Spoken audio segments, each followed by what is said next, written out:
Welcome to Magic Academy's Genius Blinker. It's episode 28, and things are getting mystical around here. The scene is set in a grand hall of the Academy, sunlight filtering through the tall windows, making it look like a place where real magic happens. A voice echoes through the hall, announcing that from today onwards, the students will be practicing proper magic. Exciting times ahead. Students stand in rows, their blue uniforms neat and tidy. Their instructor stands before them, ready to guide them into the world of magic. The instructor tells everyone to spread out and hold their taffs. Clearly, it's time to get down to business. Meet Varian, the magic defense lecturer. He's got that serious teacher vibe. The scene is set in a magical training ground where students are lining up and casting magic shield spells, trying to prove their mettle. We see a poised instructor, dressed to impress, looking on as these young wizards show off their skills. The students are in full swing, conjuring up their shields with impressive precision. One might say they're on fire, but with magic. An internal monologue from the instructor reveals there's quite the talent pool in this batch. It's like Hogwarts, but with a cooler dress code. The instructor reflects on the wisdom of arranging them by rank. Guess they've got a strategy behind all that magical chaos. Our instructor seems a bit puzzled, possibly noticing something intriguing. Probably wondering if he left the oven on, or if one of these students is about to blow his mind. The instructor's thoughts continue. There's a particular student who's got him all curious. You know it's serious when the instructor starts having aha moments. Spotlight on the infamous S-class student. The mystery deepens. Who is this kid? The suspense is real. Turns out this student's not just any wizard, but a commoner S-rank student. Talk about breaking stereotypes. This student, known for resonating with an upper-middle-class staff, is no slouch. Someone's not a fan of Baek Yusul, and they're not shy about saying it. They wonder out loud why he's just standing there, doing nothing. Baek Yusul stands face-to-face with someone whose face is blurred, creating an aura of mystery. The tension in the room is palpable. The conversation starts with a hesitant, leaving us hanging on what's to come. Baek Yusul, looking all chill, explains his learning a different defensive technique, so basic magic isn't really his jam. He elaborates that his unique technique means basic magic is unnecessary for him.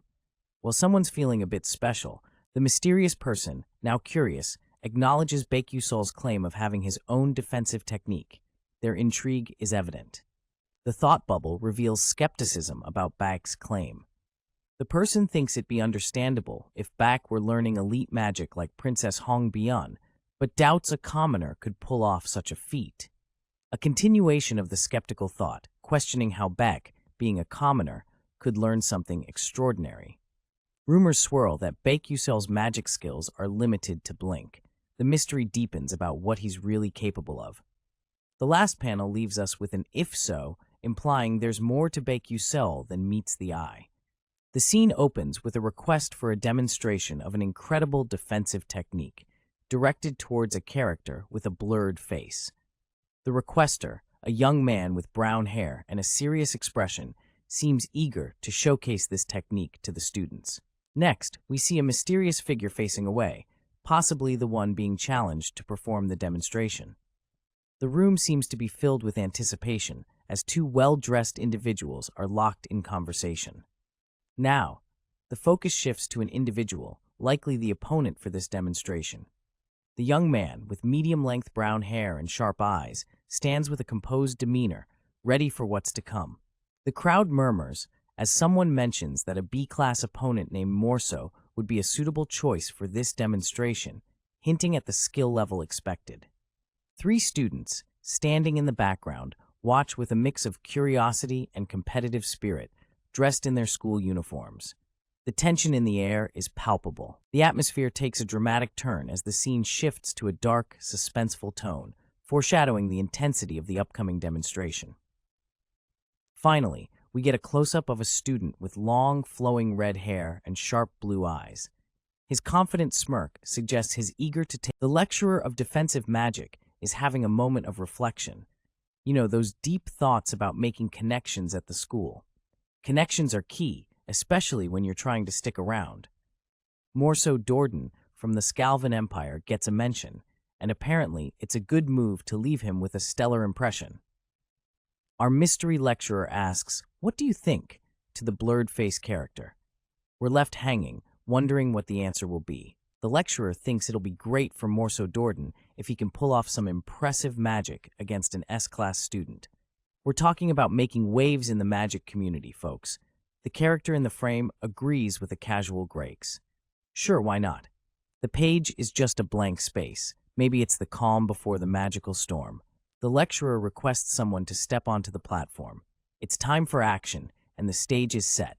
A grand room is revealed, with two characters standing on an ornate platform, ready for what seems like a magical showdown. An audience is gathered around the platform, creating an atmosphere of anticipation. We're introduced to a new character with piercing eyes, possibly sizing up the competition. The hallway drama is heating up as Morso is egged on by his peers to completely squash someone, making sure it's a public spectacle. Morso, with a sly grin, assures them that he's got this under control, just asking them to wait and watch. Meanwhile, in the corner of the scene, a calm and collected student spots the commotion. Realizing the troublemaker is from Uslek and Raiden's group, he muses on how petty they are. He looks unfazed, a bit amused even at the small-mindedness of these young lads.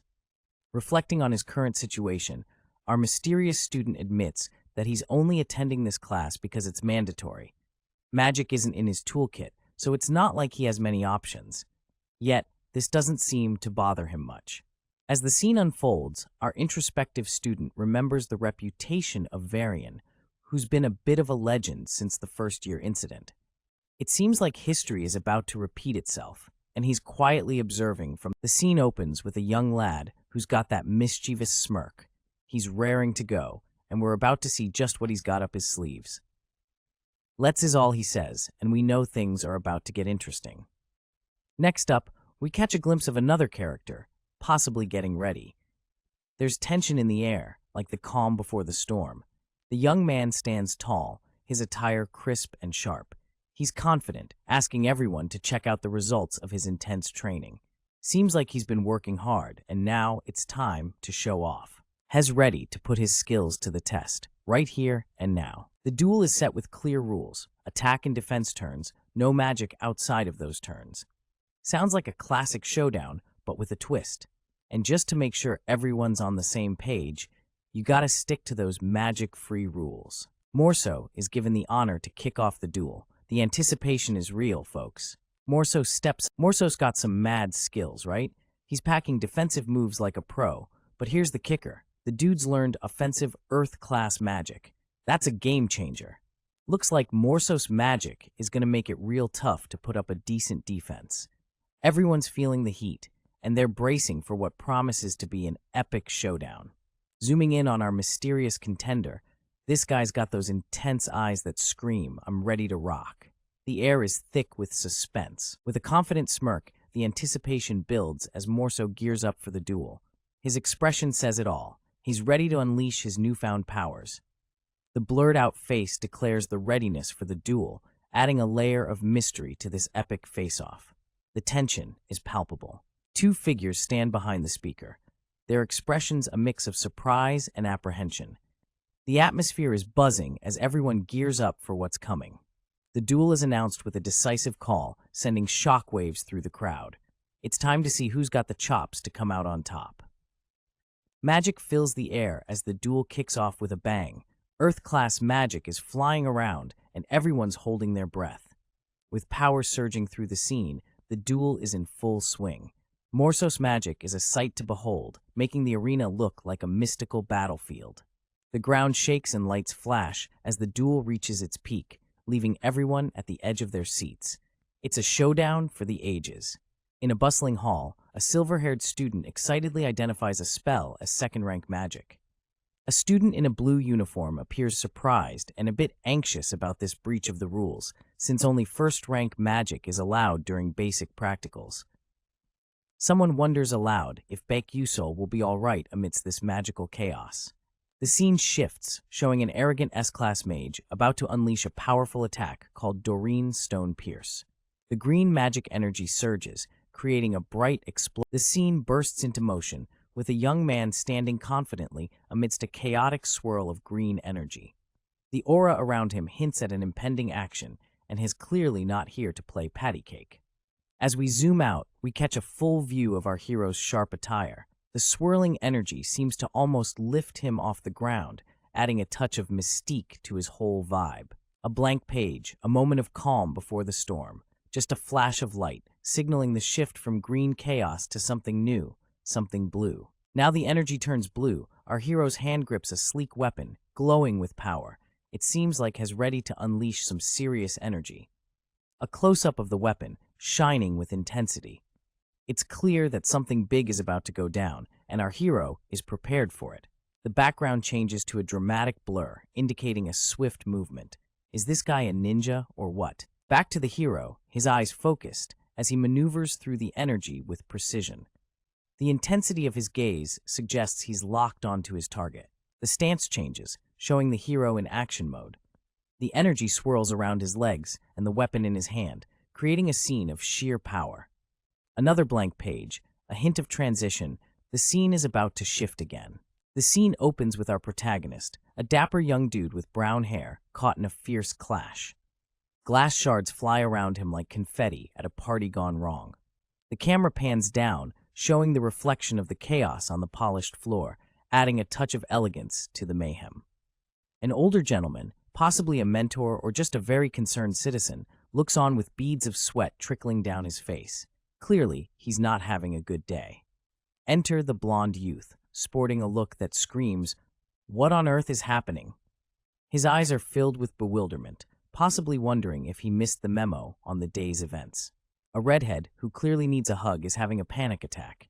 His magic just vanished into thin air, and he's in disbelief. "No way," he stammers. "My magic," he continues, sounding like someone who just realized they left their phone at home. With a dramatic pause, he questions the universe, disappeared, as if expecting an answer from the cosmos. Our main guy, the brown-haired swordsman, stands firm, looking every bit the hero. His expression is serious, and his outfit is impeccable, even amidst the chaos. The view shifts to his boots, emphasizing his readiness and determination. The floor beneath, a canvas. All right, so we're diving into a scene where folks are just straight up amazed because it seems like someone just cut magic with a sword. Yep, you heard it right. A sword slicing through magic. A character with a ponytail and dressed in a dark outfit is pondering this wild occurrence. There is another character, kind of hidden but with silver hair, also wrapped up in this mystery. He's wondering if slicing magic makes it disappear. Well, that's the big question, isn't it? The scene continues, and someone with a blurred face, dressed in a suit, enters the chat. He's skeptical. Like, does it really make sense for magic to just poof away from a simple slash? Doesn't sound right, does it? But wait, Bake Yusol's name pops up, and apparently he did make Morsos magic vanish. Talk about stirring the pot. How did he pull that off? Time for a little magic 101. Turns out, all magic has a path of mana, and if you can slice that path accurately, boom, magic extinguished. Cutting magic's mana path is like flipping the switch off. It's gone, baby. That's some skill right there.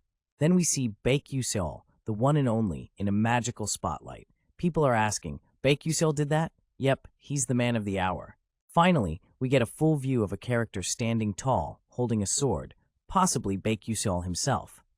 It's a bright and promising day for our protagonist. With a gleam in his eyes and a confident smirk, he marvels at his sword, thinking, it's better than I thought. The training sessions are finally showing results. Clutching his sword tightly, our hero muses about his progress. Although I can only barely manage to cut third-rank magic now. It was good that I practiced in the training hall for a few days without rest. Dedication, folks, dedication. This might be doable, he concludes, standing tall and ready to face whatever challenge lies ahead. The scene shifts to a spacious hall where he's poised with his sword. There's a sense of determination in the air as he prepares for the confrontation. Enter Morso, the opponent, and oh boy is he mad. Damn it, how dare a commoner cut my magic? His face says it all, frustration mixed with disbelief. The tension builds, and the atmosphere gets thicker with anticipation. Something big is about to unfold. There's an observer in the shadows, looking all serious and stoic. This is troublesome. If Morso loses here, it'll be annoying for me. Out on what looks like a fancy dojo floor, Baek Yuseol is getting some props for his defensive skills. The dude's standing there, probably feeling like a total boss. But the instructor's about to drop some wisdom bombs. The instructor, surrounded by a bunch of eager students, reminds Baek that while his method of deflecting attacks is solid, it's not foolproof. There's only so much you can swat away before you need a new game plan. Just when you think the instructor's done, he drops an ominous, for example, like he's about to show Baek what real trouble looks like. Baek's face says it all. He's hit with the realization of what an overwhelming attack might look like. It's like that moment when you realize you forgot to study for the big test. Things get a bit dramatic, with some intense shadows creeping in, setting the stage for whatever the instructor's planning to demonstrate. The instructor's smirk is the kind that says, "I know something you don't," leaving Baek feeling a bit on edge. It's the kind of grin that makes you wonder if you should have brought a helmet. The tension is thick, almost as if the air itself is holding its breath. What's coming? Only the instructor knows, and Baek's left hanging. Baek's inner thoughts reveal his frustration. It's like when someone says, "I told you so." As we zoom in, we catch a glimpse of an intense gaze. Our protagonist's eyes are wide open, filled with determination, or maybe a hint of fear. What's going on in their mind? We'll have to see. The tension builds with an ominous sound effect. Something big is about to go down. More sound effects fill the air, heightening the suspense. Whatever's happening, it's definitely not a quiet event. Bam! We're hit with a stunning visual of glowing green crystals floating around our protagonist. They're standing there, looking like they're about to unleash some serious magic. The background is a whirlwind of energy. From behind, we see our protagonist poised and ready, the aura of green light surrounding them, making them look like a supernatural force to be reckoned with. The energy intensifies, flooding the scene with a vivid green hue. It's like we're about to witness a magical explosion. Our protagonist is in full action mode, wielding a glowing sword with a fierce expression. They're ready to take on whatever challenge lies ahead. The intensity doesn't let up, with green light and energy still dominating the scene. It's a full-on magical showdown. Observers in the background express their concern. "Wait, isn't that too much?" they ask, worried about the protagonist's well-being. Another observer questions why the professor isn't stepping in to stop the duel, hinting that things might be getting out of hand. The scene kicks off with a dramatic declaration. "This will end things." That's a bold statement, isn't it? You know stuff's about to go down when someone drops a line like that. The next panel reveals a determined character with a wild grin and fierce green eyes. This dude looks like he's ready to rock the boat, bringing some serious energy into the mix. Energy is crackling through the air like static before a lightning storm. You can feel the tension building. Something big is about to happen. Boom, Balir Stonepierce. Sounds like a move you'd use when you mean business. The scene is filled with vibrant colors and motion as rocks seem to fly through the air. A lone figure stands amidst the chaos, looking pretty cool and collected despite the energy swirling around them. This person definitely knows how to handle the heat. The camera zooms in, capturing the steely gaze of this mysterious character. Those glowing yellow eyes seem to pierce through the chaos, focused and unyielding. The focus shifts down to the character's mouth, silent yet powerful. This guy's not just a pretty face, there's something intense brewing within. A flash of light, and the scene goes blindingly white. It's like the climax of a blockbuster movie, leaving us hanging on the edge of our seats. And there you have it, folks. Remember to check out Asura scans for the fastest releases. Until next time, keep your eyes peeled for more epic battles and intriguing stories. Whoa, check out those intense green eyes. Our hero is definitely not having a chill day. He's caught off guard by a blinding force, and you can practically feel the tension rising as he gears up to face whatever is coming his way. As the scene intensifies, green energy stones dart toward him. With a quick mental calculation, he identifies 11 of them. Talk about a rock in a hard place moment. Seems like he's cooking up a plan. If he can't blink or slice, there's got to be another way, right? His mind races, and bam, he decides to block all of them. That's one way to flex your skills. Our dude swings into action, ready to take on the stones head-on. It's like watching an epic dance of power and determination as he prepares to block the incoming barrage. The scene fades to gray, leaving us on the edge. The tension is palpable as our protagonist's eyes widen with surprise and frustration. They're in the midst of a heated moment, gritting their teeth and letting out a guttural sound, "Cuk." Clearly, something unexpected has thrown them off their game. From a bird's-eye view, we see the battlefield where the protagonist stands, looking small but determined. The environment buzzes with energy and tension as they ponder the unexpected turn of events. The protagonist is in disbelief. Their strongest spell, the one they were so sure would turn the tide, has been blocked with ease. The shock of it all is almost too much to handle. Off-screen, a voice calls out, frustrated and impatient, "Damn it, Morso, what are you doing?" It seems there's more going on here than just the fight. Morso, looking pretty concerned, is caught in his own thoughts. If the protagonist loses, it's not just their problem. It looks like Morso's got some skin in the game too. A mysterious figure, likely Morso, is seen with a blurred face, casually explaining that they just tried copying a technique from another game. Apparently, it works, and they're quite nonchalant about it. The technique, dubbed panning, is explained in detail. It sounds fancy, but there's a catch. It requires a hefty amount of mind power, and using it could leave you feeling like you just ran a marathon. The explanation continues, highlighting the technique's limitations in actual combat. It's not as strong defensively when dealing with multiple threats, what a relief that this is just a duel. In the grand arena, the air is thick with anticipation as our young protagonist faces off against a formidable opponent. Both are clad in sleek, dark outfits, ready to show off their magical prowess. The young man stands confidently, his brown hair tousled like he's just rolled out of bed, but there's no mistaking the intensity in his eyes. He's all business, ready to take on his opponent, who wields a sword with a mix of grace and aggression. As the duel heats up, the opponent reveals a hidden weapon, fingers twitching over some sort of magical device. The young man remains unfazed, ready to counter whatever comes his way. Spectators murmur in awe, questioning the opponent's strange magical shield. It's something they've never seen before, adding an extra layer of mystery to the unfolding battle. The tension escalates as the crowd predicts Morso. The opponent might be in trouble at this rate. The young man seems to have the upper hand, but the duel is far from over. Morso grits his teeth in frustration, clearly not accustomed to being outmatched. His pride takes a hit, and he's determined to turn the tables. An internal monologue reveals Morso's disdain for being bested by someone he considers beneath him. The determination in his eyes is matched by the swirling, fiery magic around him. Morso channels his magic into his weapon, the air around him crackling with raw energy. It's clear he's not going down without a fight, and he's ready to unleash his full power. Confusion sets in among the spectators. They wonder if Morso is attempting another magical move, despite the young man's previous success in countering them. In the midst of all this, an authoritative figure announces that Morso's attack turn is over, causing a stir among the onlookers. Faces are a mix of relief and anticipation for what comes next.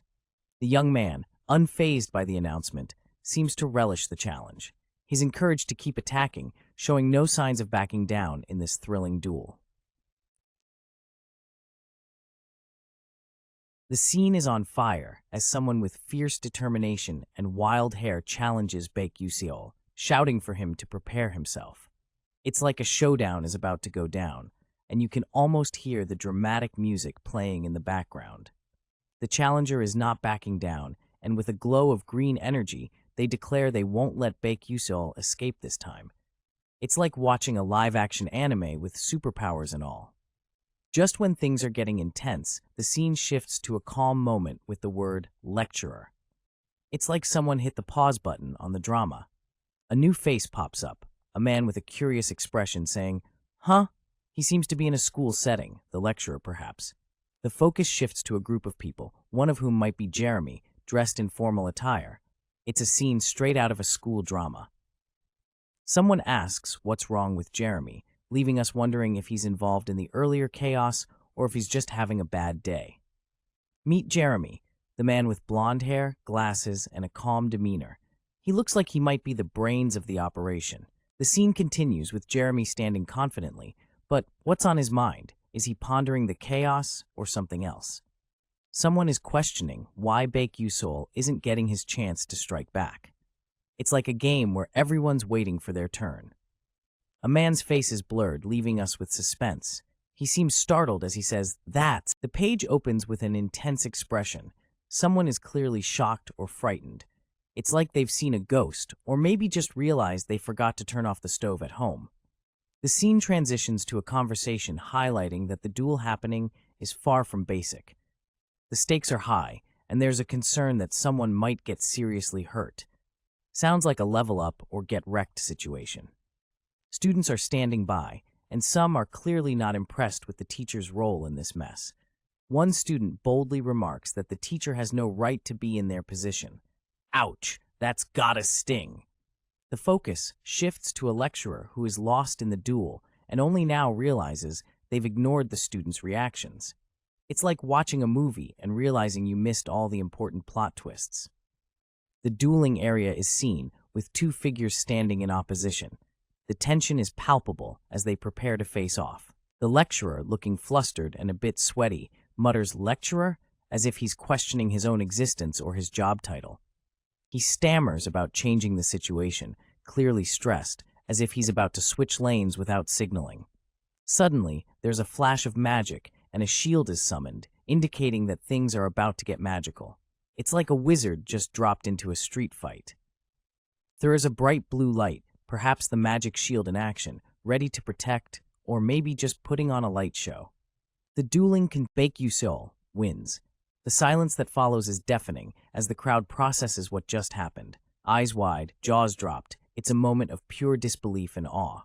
A close-up of the defeated opponent, a look of shock etched across his face as Baek stands tall, proving Hez the real deal. Wow, in the end, Baek won. The crowd can't believe it, but the proof is in the pudding. The dude's got skills. Hez more impressive than I thought. Whispers fill the air as spectators come to terms with what just went down. Baek a name that won't be forgotten. A sly smile appears on the face of a spectator, clearly impressed by what they just witnessed. Baek victory has left a mark.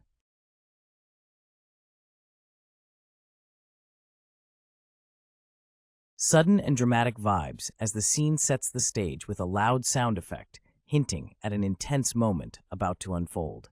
The aftermath of a confrontation reveals a bloodied scene with someone on the ground while a figure stands over them, adding a mysterious vibe. A blonde-haired character, seemingly in pain or surprise, makes a sound, suggesting a tense encounter. Though the face is blurred, the character is dressed smartly in a white shirt, hinting at a role of significance. The scene widens as the blonde character calls out to Verajan, standing apart in the room, with tension lingering in the air. Verajan responds affirmatively, her posture showing readiness to act. With a smirk, the blonde character casually mentions that his friend looks pretty hurt, hinting at a deeper drama. His request for Verajan to check on the injured person is laced with sarcasm, as he expresses that he'd be very sad if things go wrong. Verajan acknowledges the request, showing understanding and readiness to comply. Verajan and the blonde character share a moment, a subtle exchange that hints at their complex relationship. Verajan reflects on the word friend used by the blonde character, pondering its implications and the nature of their bond. Welcome to the Skalunda Empire, where magic isn't just a party trick, it's your ticket to the throne.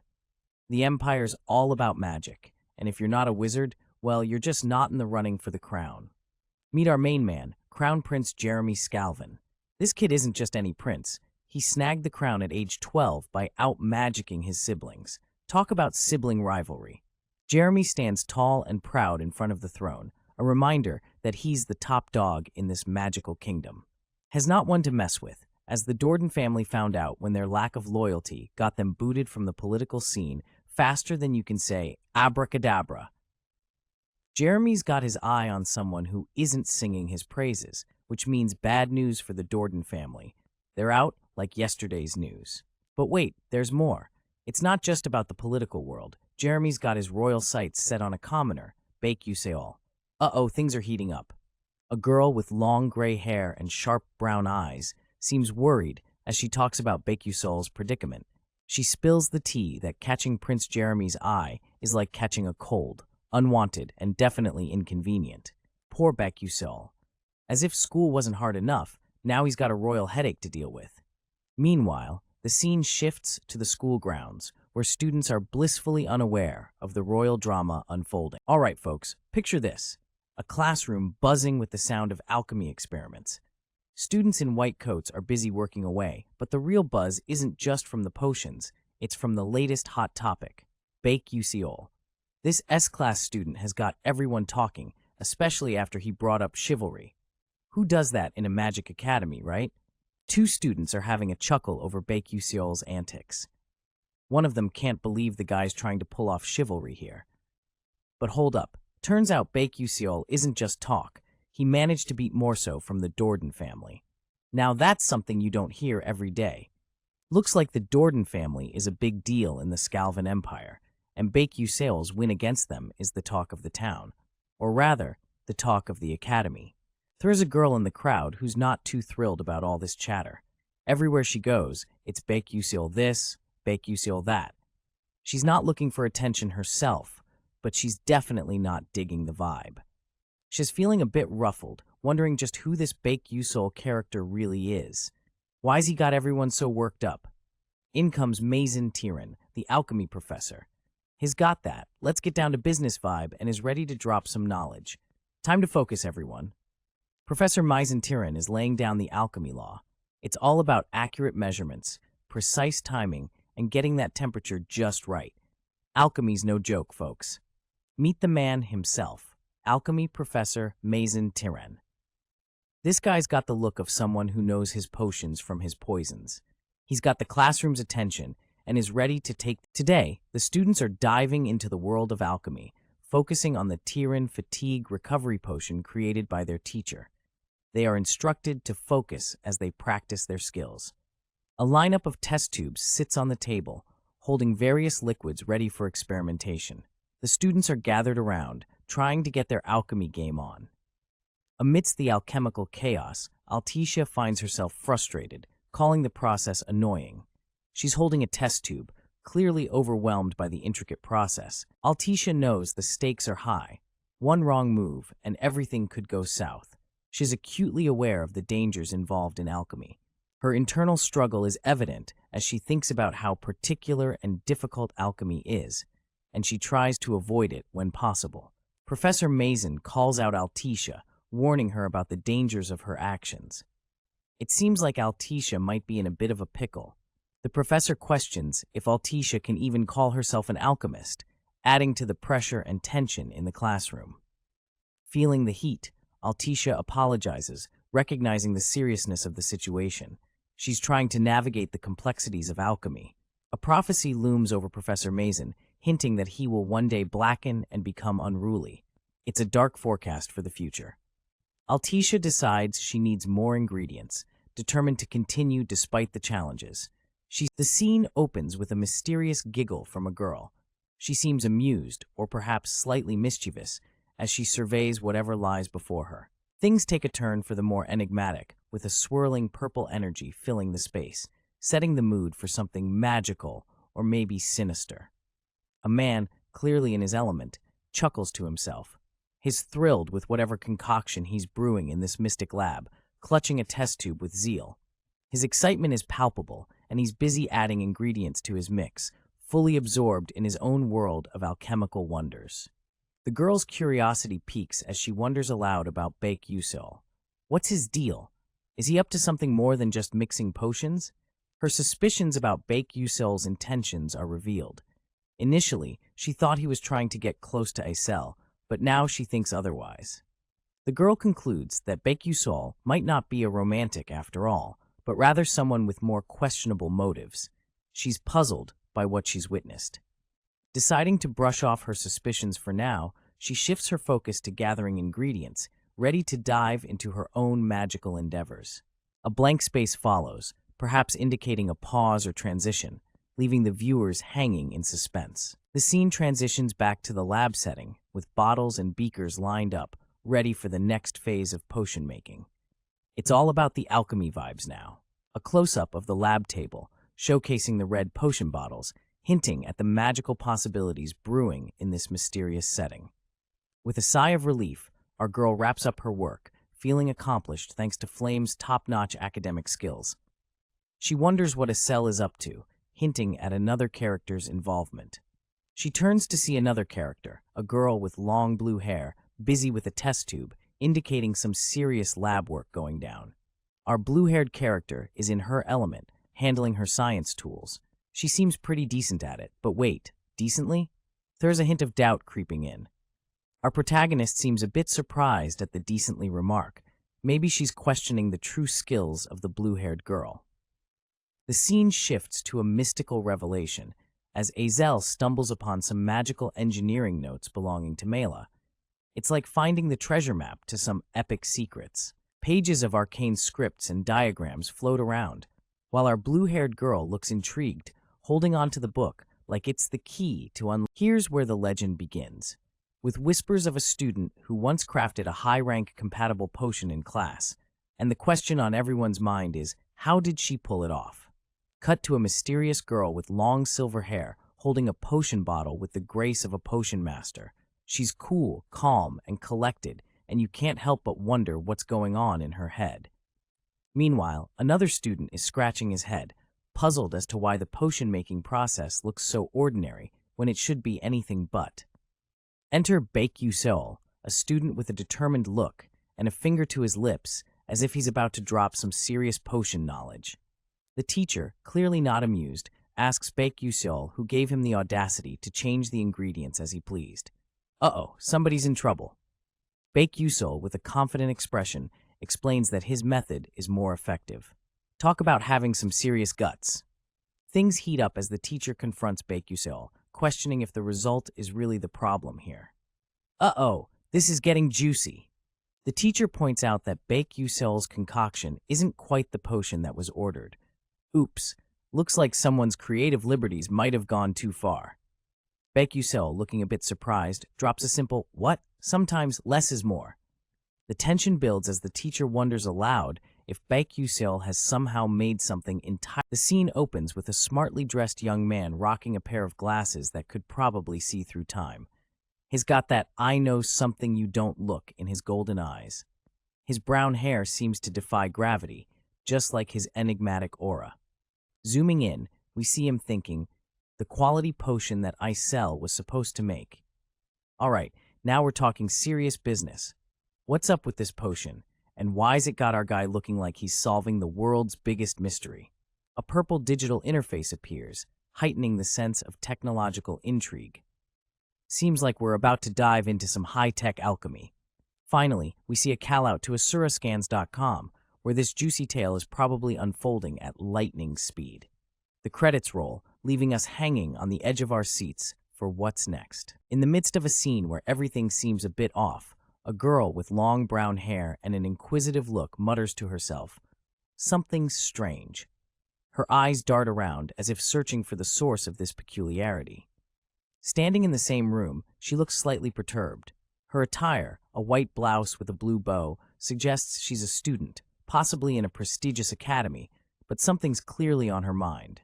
A mystery unravels as another student, whose identity is concealed by the angle, questions how Baek-Yu-Seol, a fellow student, managed to craft a quality potion, something Isel was supposed to excel at. The classroom atmosphere grows tense as the girl with brown hair stands in her lab coat, facing what seems to be a serious discussion. A figure in the foreground hints at a brewing confrontation. With a sigh, a well-dressed figure seems to express frustration. "You just won't listen." "Your attitude is a mess," he declares, suggesting a clash of expectations and rebellion in the air. Despite the blurred face, the posture and attire of the person indicate a position of authority, possibly a teacher or mentor, adding layers to the unfolding drama. The girl with brown hair listens to the cutting remark. "This is why commoners just won't do. Tsk." Her face displays a mix of defiance and reflection, hinting at deeper issues of class struggle. That remark, originally meant as, "This is why your family fell," tsk, echoes ominously, suggesting a past filled with hardships and judgment. Isel, with her long blue hair, stands across from the authoritative figure, wrapped in a moment that seems to weigh heavily on her shoulders. Her family history haunts her, the words a constant reminder of her loss. Azel's resolve seems to grow as she works tirelessly on her potion, driven by a need to prove herself. The scene shifts to a boy, speculating if Baek-Yusol's actions were deliberate, maybe even to protect Azel from the biting critique of Professor Mason. Could his defiance be a shield for Azel? The question hangs in the air, leaving the room charged with unspoken intentions and complex relationships. The narrative leaves us pondering the unspoken words as the mystery deepens, and the character— All right, folks, we're diving into the drama at Stella, where Professor Mason is the big cheese. Apparently, if you tick her off, your grades might take a nosedive across other classes too. Sounds like a power trip, right? In this scene, we've got a character scratching their head, wondering what's up with this dude. Like, seriously, what's his deal? The mystery deepens as the question arises about why someone would go to such lengths for her. Is there some secret crush, or maybe a hidden agenda? The plot thickens. Uh-oh, here comes trouble. We've got a fiery lady demanding some answers with a woe. What's with your tone of voice? She's not playing around. Things are heating up, and now it's getting all bring your parents here immediately. Uh-oh, someone's in deep waters now. Our character's caught in a mental whirlpool, realizing, I'd forgotten. Seems like they were so deep into alchemy, they lost track of their troubles. The alchemist's dilemma. Our protagonist's brain is on overdrive, focusing on concoctions and forgetting about this messy situation. Boom, the revelation drops. I don't have parents. This just got real, folks. Our alchemist is in a pickle. And now we've got a blank slate, probably representing the stunned silence or a mental pause. The calm before the storm? Our mystery woman's face is blurred, but the tension is crystal clear. She's not about to let things slide. Seems like someone's resigned to their fate, thinking, well, I've already gotten on her bad side, so there's nothing I can do. Sometimes you just gotta roll with the punches. A light bulb moment. Our hero's got a plan, thinking, right, maybe a way to escape this jam. Potions and brews, baby. Our protagonist's mind wanders to future concoctions. Kimchi potion and cola potion. That's one way to spice things up. And now we're left with some sparkles, a sign of hope or a brewing storm. Only time will tell. Welcome to the world of Magic Academy's Genius Blinker, a place where spells fly and wits are sharpened. Our tale kicks off with a dramatic title, setting the stage for a magical adventure. Time flies when you're having fun, or when you're at magic school. 30 days have passed, and everyone is settling into their routines. A few weeks have passed since the magical mayhem began. The academy is bustling as students continue to hone their skills and occasionally get into trouble. Baek-Yusol, the man, the myth, the legend, or at least he likes to think so. His name echoes through the halls, signaling either admiration or impending doom. Students in their sharp academy uniforms gather, creating an atmosphere of anticipation. Who will rise to the top, and who will fall behind in this magical journey? The professor is not having it. I've told you repeatedly, they say, don't use ingredients I haven't taught you. Looks like someone is in hot water. Enter the rebellious genius, Baek-Yusol, with his stylish glasses and confident aura. He's got a point to make, but I'm creating better results by slightly altering your compositions. Oh snap, someone's got some explaining to do. Yusol's words hang in the air, leaving the professor speechless. The tension is palpable, and all eyes are on our daring protagonist. A close-up of Yusol's determined gaze, his eyes reflecting his resolve. You can almost see the gears turning as he plots his next move. Meanwhile, somewhere within the academy, a mysterious document reveals the dark undercurrents at play. The name Mason Tyran appears, hinting at a sinister plot. The document continues, detailing the dark demon erosion progress and confirming a dark demonization. Trouble is brewing, and it's only a matter of time before it bubbles to the surface. Our shadowy figure, the professor, is pleased with the progress. Good, the progress is going well, just as planned, they muse ominously. What dark plans are they hatching? With determination in their— Welcome to Episode 8, where we're diving deep into the abyss with the dark demon erosion boss, Mason Tyran. This ain't your regular villain. She's packing some serious darkness, folks. Oh snap, someone's losing the battle against their inner demons and transforming into one of the baddies through this ominous, dark demonification. It's like a villain origin story in real time.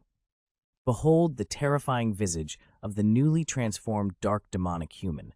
With wings and horns like that, she's not just embracing the darkness, she's making it her fashion statement. So here's the deal. When this dark demon erosion hits 90%, it's game over.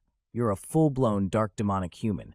But keep it under 50% and nobody can tell through magic. It's like a stealth mission of evil. Professor Mason's erosion progress is chilling at 21%. Not exactly a cause for celebration, but it's not panic mode yet. We've still got time before things go south. Reporting her as a dark demonic human is a no-go. The magic ain't gonna confirm it. It's like trying to prove someone's a vampire without garlic and steaks. Strategy time. The plan is to keep poking at her until her erosion surpasses 50%, then call in the Dark Demon Assassination Squad. Sounds like a risky business. In most cases, you could reverse Dark Demon erosion before things get seriously spooky. But not this time. The dark seeds are already sprouting, making it irreversible. Mason's not just any Dark Demon contractor. She willingly shook hands with a dark demonic entity. Talk about making a deal with the devil, literally. With the dark demonic seeds taking root, reversing her transformation is off the table. It's like planting a garden of evil. No going back now. A mystical crystal hovers ominously, probably a symbol of Mason's irreversible transformation. And no, it's not one you want to put on your mantle. The 4th episode hasn't even started, but Mason's already flexing her dark boss muscles. Preparations are in order to tackle this powerhouse. Time's ticking. If preparations aren't made, Mason's gonna turn students into dark demonic humans, bringing chaos to the school. Stella, brace yourself. Mason's threat level is rising, with the potential to turn students into dark demonic humans, endangering Stella and the entire establishment. The dialogue kicks off with a student remarking on another's unchanged attitude, probably hinting at some history between them. It's like they're saying, "Hey, you're still the same stubborn goat?" A couple of students are discussing academic achievements, and the spotlight is on Alchemy. One of them, maybe the teacher, warns the students not to expect good marks in Alchemy. This could be a school of hard knocks situation. Meet our main guy here, looking all thoughtful and serious. He's got those signature anime glasses, which means he might be a smart cookie or just trying really hard. Here we have some classmates hanging around, probably sizing each other up for this group project. Can you feel the tension in the air? The student decides that it's better to focus on muscle building than drawing attention, as it might prevent further damage. He seems like he's trying to dodge the limelight. With a skeptical expression, a student thinks about group projects and how they never seem to go as planned. It's like the dread of every student combined. A practical exam comes as a surprise, and our bespectacled hero seems to be partnered with a blue-haired girl. You know what that means, the usual school drama. Another student, sporting blonde hair, is sitting at a table. He seems like he's either part of the group or just chilling out, waiting for things to unfold. Here, we have a face-off between the blonde and another character. There's silence, but you can almost hear the gears turning in their heads. It's one of those awkward silence moments. The blue-haired girl is also in silent contemplation. She looks like she's got something on her mind, maybe trying to figure out this whole group project vibe. Our glasses-wearing hero lightens the mood, commenting on the somber atmosphere. He's trying to break the ice and get everyone out of their funk. Finally, we have an introduction. Baek Yusol steps forward, making his acquaintance known. This could be the start of some serious teamwork or a hilarious mess.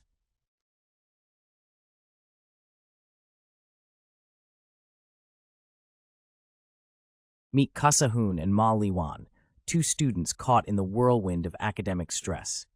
They introduce themselves with a blend of enthusiasm and apprehension.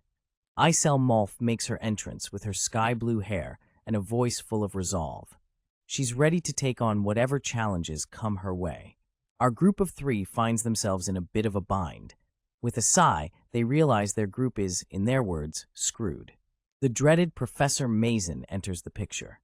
Known for her tendency to give bad marks to disliked students, she's a force to be reckoned with.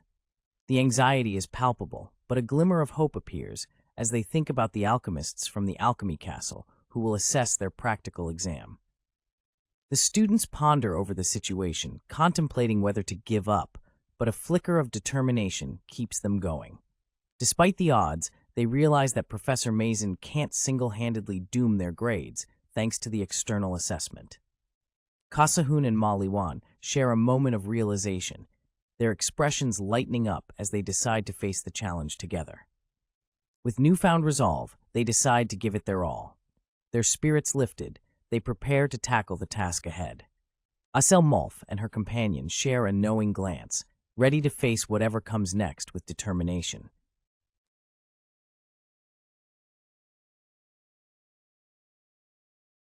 In a world where the sky looks like a teddy bear convention, our two alchemists, a brown-haired dude and a blue-haired girl, are caught in a moment of humph and contemplation.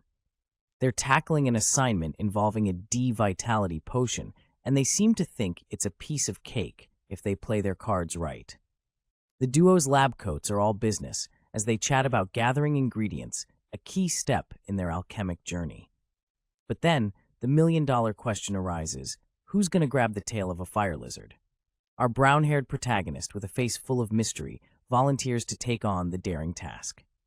He's all like, I got this, but there's a catch. It's alchemy, after all. In the world of alchemy, fresh is best, especially when it comes to monster corpses. It's like a farm-to-table concept, but with a bit more fire. The blue-haired girl's inner monologue kicks in, as confident, but can I trust him? Fire lizard tail? Brown-haired guy's gears are turning, plotting a plan to make it happen. And just like that, he's got a plan, drop-shipping the fire lizard tail. It's not Amazon Prime, but it'll do. The scene opens with a student who is called by his professor. The tension is thick as the professor asks the student to deliver a message to the C Group first-year alchemy students. But hold up, there's a catch. Team 12 is off the list.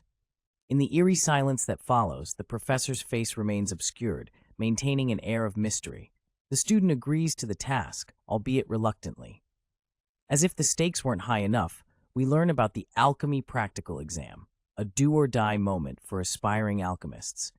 A misstep here, and it's game over for their alchemical dreams. The professor, still shrouded in mystery, calls out Baek Yusul by name.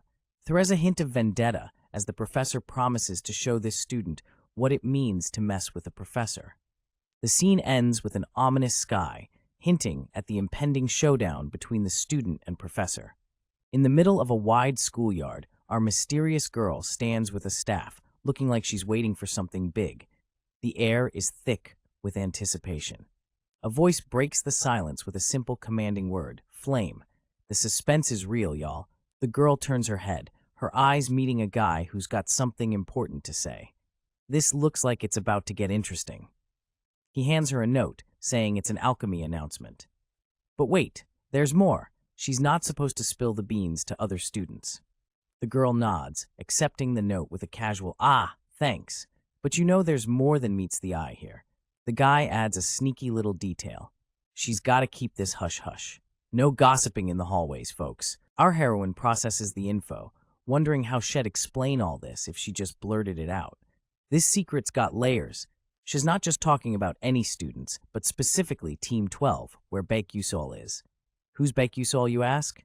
Stick around. She ponders her next move, questioning if the powers that be think she won't react. Oh, she's got plans! The note's all about a change in the exam potion from D-Vitality to Tyran Point. Sounds like someone's messing with the syllabus. The girl suddenly has an epiphany, her mind racing. What's she figuring out? You gotta love those lightbulb moments. Her expression is focused and intense, gears turning in her head. Whatever she's planning, it's gonna be big. If Baek Yusul knows the original novel, hell be prepared for this incident, right? The scene is set with suspense as we dive into a world of magic and intrigue, papers fluttering with strange symbols. He's got a prep, not the tail of a fire lizard needed for the D-Vitality potion, but the italic spider scales for the Tyran Point potion. Someone's clearly got their potion game on. Our mysterious lady in blue, rocking a serious look with her paper in hand, seems to be pondering something deep. Her resolve is as tight as the grip on that paper. She crumples the paper with a decisive yes, ready for whatever test lies ahead. You can feel the tension in the air. This is the moment to test that guy. The stakes are high, and the challenge is set. Somebody's about to face a serious trial. Enter our brooding young man, his golden eyes reflecting the weight of the situation. He seems to be the one under scrutiny.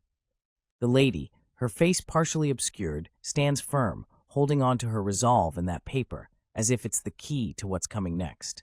A serene transition into a calm, snowy backdrop. The plot thickens, leaving us on edge. Asura Scans is your go-to for the fastest releases, keeping you in the loop with this gripping tale.